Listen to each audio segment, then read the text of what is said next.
All right. We are ready for the next witness? Yes, I'm ready for Dr. Stuart. Jeb Stuart. If you stand right here, face my clerk, raise your right hand. Do you swear that the testimony that you're about to give will be the truth, the whole truth, and nothing but the truth, so help you God? I do. All right, this way. Sit over here, please. Watch your steps.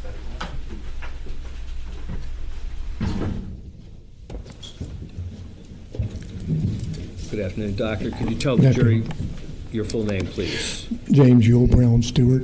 And are you an orthopedic surgeon? Yes.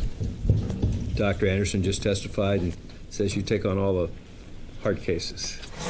Challenging. Could you tell the jury, please, a little bit about your medical education background? I went to medical school in Norfolk, Eastern Virginia, and Army Scholarship, and trained as a surgery intern in El Paso, Texas, at William Beaumont Army Medical Center, and did my orthopedic surgery residency at Walter Reed Army Medical Center, and subsequent hand surgery fellowship at Walter Reed, and served 4 more years in the Army. Retired in 2021 and came to Richmond, Virginia. How long have you been doing orthopedic surgery? Since a residency, close to 30 years. Your Honor, without going through more, I tender the doctor as a specialist orthopedic surgeon. Any objection? No objection, Your All Honor. right, thank you. He's qualified as an expert in orthopedic surgery, is that correct? Dr. Stewart, I'm going to try to narrow your testimony because Dr. Anderson took us all the way up to when he referred Abby to you. Yes, And I take it that you took her under your care at the advice and recommendation of Dr. Anderson because of a particular problem with her thumb? yes. All right, I'm going to show you, first of all, MV10, which is a medical illustration, which I believe I had sent to you, and ask you if this would help for you to describe to the jury what you did. Yes. All right. Your Honor, permission to publish MV10? Any objection? No objection. All right, once again, demonstrative. Yes, Your Honor. All right. It's on your screen, Doctor, and if I can point, and I'm going to look at slide A first. And first of all, as we're looking at A, tell the jury what you found when you went in initially to look at Abby Zwerner's hand. I think you had to open her up besides Sure. scans. Well, what I expected, which was an unhealed bone in her left hand with a defect. And what kind of defect? We call it a non-union, where the bone did not heal. Now, Dr. Anderson had indicated that she was having some pain in that area of the hand, and he wasn't certain whether it was arthritis or it was a non-union or what, which is Correct. What is it that you found, and what would you describe the reason that she was having pain in that part of her hand? My initial evaluation, I was more impressed with the pain in her thumb joint, which is just underneath that device with the bone graft, even though she had movement of the non-union in her left hand. And I tried a cortisone injection to the joint right next to that area to see how she would do for both therapeutic and diagnostic reasons. And how did that shot help or hurt? She came and saw me a few months later and said it helped for about a week or two and had moderate relief, but at that time also her complaints and exam findings were more consistent with a symptomatic non-union or the problem there at that metacarpal in her left hand. Do you know when you first started seeing Abby? Was Yes. that the beginning of 25, or when was That it? was December of 2024. And so is that almost when- 2 years from the time of injury? Gotcha. Is that when Dr. Anderson had referred her to you? Yes. All right, so I take it you attempted to perform surgery to try to relieve this pain? Is that what we're looking at in April Yes. 14th of 25? This You can go to the next- the illustration illustrates the surgery that I recommended, which is a repair of the non-union using structural bone graft from her pelvis.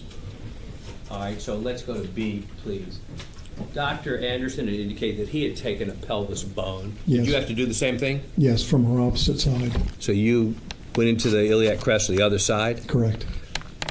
He described moving or chipping away the bone, putting it Your Honor, I aside. just would object to the leading.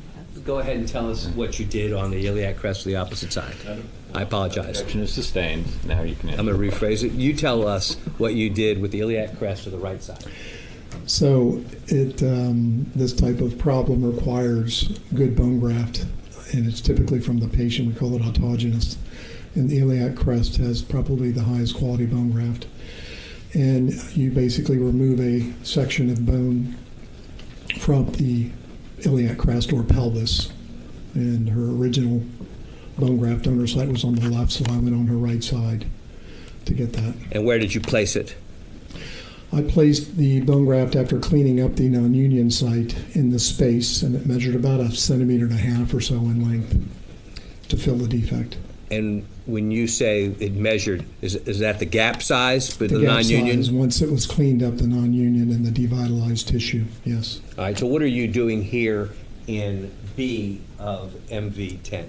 You can see the bone graft, that little trapezoidal area of bone at the base of the metacarpal, and then the plate and screws. that right there? Correct. And the plate and screws are being used to stabilize the bone to allow it to heal.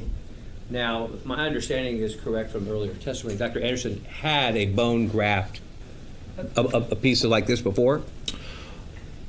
I think it was mostly cancellous, but I'd have to go back and look at his operative report, which was from the iliac crest. And what is a cancellous? Well, you have two types of bone, and one is cortical, which is the hard bone that we all see, and then inside that bone you have cancellous bone, which is in the medullary canal. And so it's what was spongy. And what was the purpose of this plate here?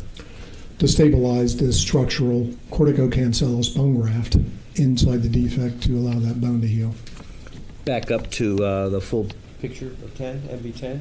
All right, looking at the far right, the post-operative surgery. So you did surgery when on April 14th, 25? Yes. And if I'm not mistaken, the X-ray that we're looking at on the Objecting far to the right leading is again. dated when?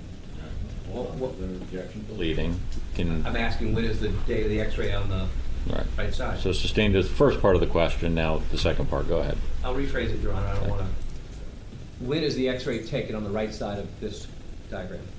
Well, according to the diagram, 5 August 2025. So that's just a couple of months ago?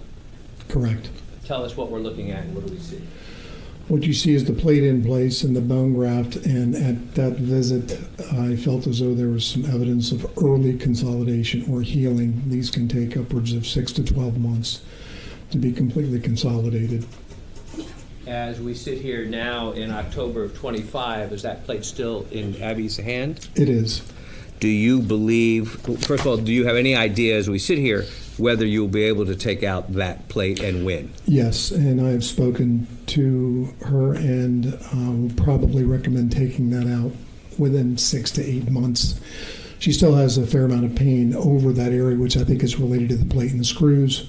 So probably within a couple of 3 months, we'll get a CT scan to assess for complete consolidation, and then subsequently plan on removing the implants because they are so close to the skin.